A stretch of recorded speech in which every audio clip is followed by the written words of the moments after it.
एक कैल्शियम के कैप्सूल बनते हैं गोलियां, वो डब्बी में 60 गोलियां होंदियां ने, विकदियां किन्नियां दी ने 4800 दी डब्बी, किन्ने दी 4800। ए नुमाना वाजिद के डॉक्टर शबीर वो तुहानू 26 रुपए दे देंगे, 26 रुपए केड़ी दवाई जेड़ी अमरीका तो 4800 रुपए दी आ रही। फर्क पता की है? फर्क है ए बोतल इधर नैसले की बोतल पई होंदी ना, वो ये पिछे बना पाया होंगे, इधर अच्छे पिछे पैर वाली लोकल भरी हुई है, नैसले की जरा बाहरों आती जरा बेहतरीन किस्म उन्हें जो मैं रात का ख्याल कर जाऊँगा। हूँ तुम ये बोतल इस्तेमाल करनी है बच्चे जो पानी वो पीना, ये दसो वो सानू खाली डब्बी पैंदी है £200 की खाली डब्बी, उहदे विच वो 26 रुपए का कुश्ता मरजान पा के तुहानू 4800 रुपए की देते हैं।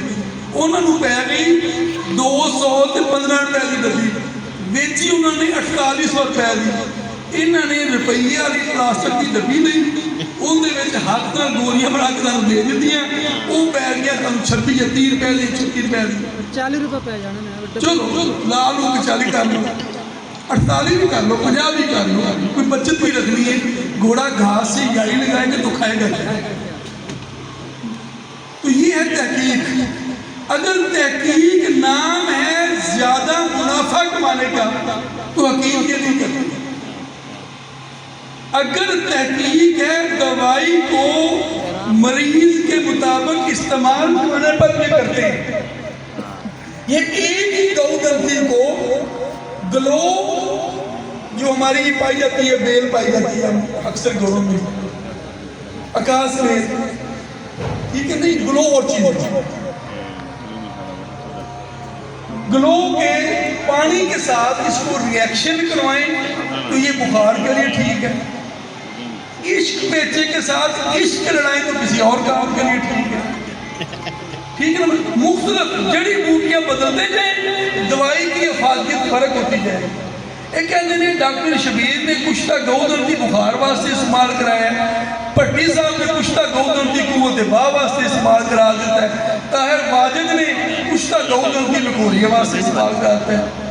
एक चीज तेब इस्तेमाल, एक खसूसियत है तेब दी, तो कहते हैं तहकीक नहीं है तेब नहीं, और तहकीक किसे कहते हैं? टाइम टेस्टेड लोगों पर इस्तेमाल शुदा तरीका इलाज, सदियों से इस्तेमाल होते हुआ तरीका इलाज। जो दवाई ज्वारश जालीनूस, हकीम जालीनूस जो नबी करीम सल्लल्लाहु अलैहि वसल्लम की बेइज्जत से कई सौ साल पहले आया था, उसके नाम पर जो दवाई ज्वारश जालीनूस बनाई गई, आज भी दवाई उसी तरह मौजूद है, उसी तरह उसकी अफादियत है। ये नहीं हुआ कि जो आप पेंसिलिन का टीका 1970-80 में लगवाते थे, आज लगवाना हराम हो चुका है।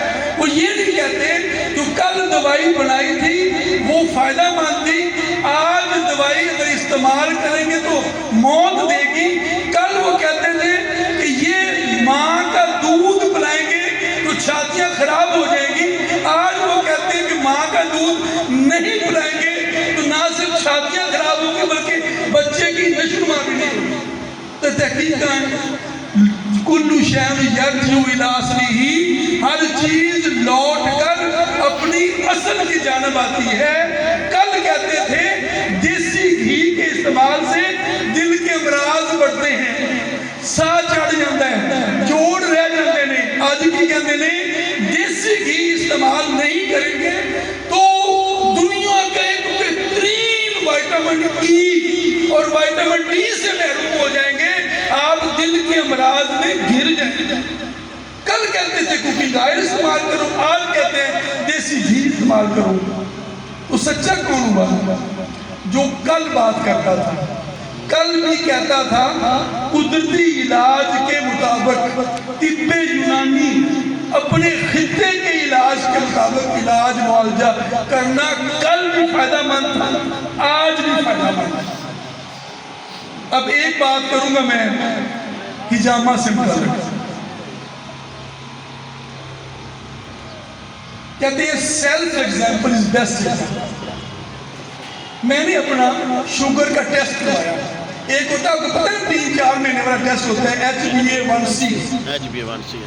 HbA1c ये जो जिनका पेशाब ज़्यादा आ रहा हो, जिनको थकावट नहीं होती हो, जिनको जो है ना वो कुड़ाल पड़ने शुरू हो जाते हो, जिनको थकावट नहीं रही हो और उम्र उनकी 40 साल से ज़्यादा हो, तो वो कोशिश करें कि एक दफ़ा शुगर का टेस्ट करवाएं।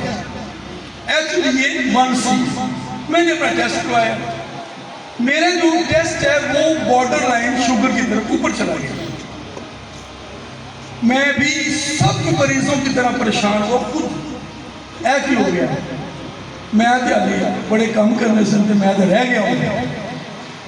वो मेरे पास एक दोस्त बैठे थे, उनके उस्ताद मोहतरम हिजामा करते हैं। मैंने कहा उधर क्यों है? कहते जी मैंने कम से कम 150 शुगर के जो बाकायदा एस्टेब्लिश मरीज थे हिजामा से ठीक किए। मैं कहा अच्छा चल फिर। मेरी उन्हें लवाई कमीज पाया लम्बा, मेरी उन्हें डूई ते सुन्ना पॉइंट ठीक है, तो यह यफूफ का पॉइंट लाया, सुन्ना पॉइंट लाए, पिंडियां दे लाए, कोई 5-7 कप लाए। कहते उस्ताद मोहतरम 15 दिन बाद फिर करना। मैं कहा ठीक है मैं हाजिर, छिल रख मैं कम पा रख। इसके साथ मैंने क्या किया, इन्हें नाल मैं किया कि मैं अपनी खाने में रोटी के चावल वो बहुत घटा दिते।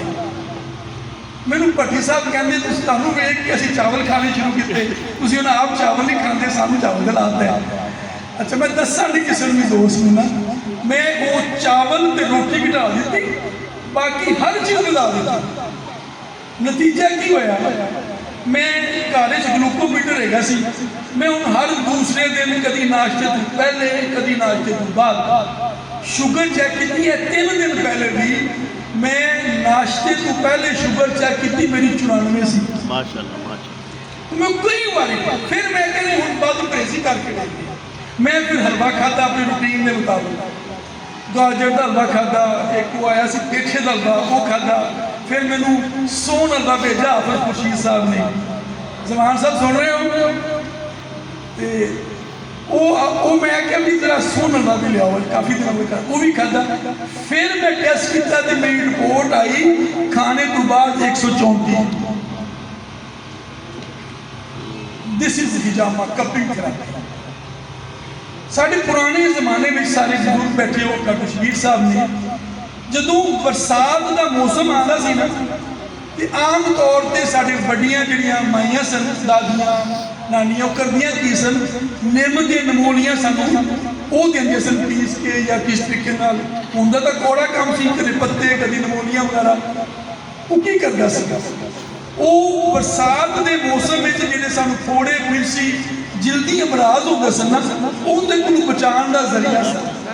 मैनू मैं एक गुमान करना कि साढ़े बुजुर्गों को शायद पता नहीं समझते थे, ज़्यादा मैंने भी करना है, कोई दादाजी करते थे मैंने भी करना है। वो इस तरह चला रहा था। साइंस ने ये कहा कि जिस्म इंसानी के अंदर आपके हर